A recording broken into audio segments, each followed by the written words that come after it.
In today's video, I'm going to teach you how to set up a company in HubSpot CRM. If you're new to HubSpot or just need a quick refresher, you've come to the right place. Setting up a company in HubSpot is straightforward and won't take much of your time, but it's essential for keeping your customer relationship management system organized and efficient. To begin, open your preferred web browser and head over to the HubSpot website. If you haven't yet logged into your account, you'll need to enter your credentials now. Once you're logged in, you'll be greeted with the HubSpot dashboard. This is your main control center, where you can navigate through all the features HubSpot has to offer.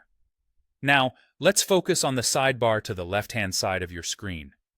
Hover over this area, and you'll see a variety of options that HubSpot provides.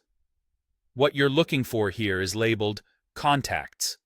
This is where HubSpot manages individuals and companies that interact with your business. It's worth noting that organizing your contacts effectively from the start will save you a lot of time and hassle down the line. So you'll want this to be one of your main go-to sections when working within HubSpot.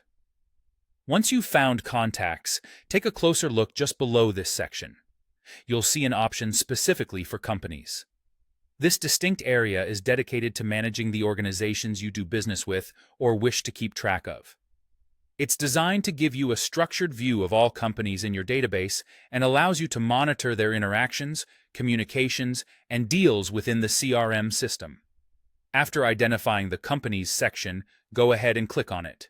This action will bring you to the Companies page, where you can view existing company records or create new ones. Adding companies to HubSpot ensures that you can track all interactions with these businesses, facilitating better relationship management and strategic planning.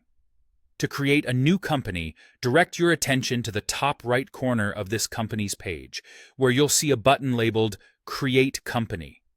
Clicking this button will open a form that asks for essential details about the company you want to add to your CRM. Make sure to fill in all necessary fields accurately, particularly the company name and domain. These pieces of information are crucial as they allow HubSpot to automatically gather additional data about the company, which can be incredibly useful for developing deeper insights into your client relationships. And that's it. You've successfully set up a company in HubSpot CRM. By keeping your companies organized within HubSpot, you create a solid foundation for managing your business relationships and driving your organization towards success. Thanks for watching, and I'll see you in the next video.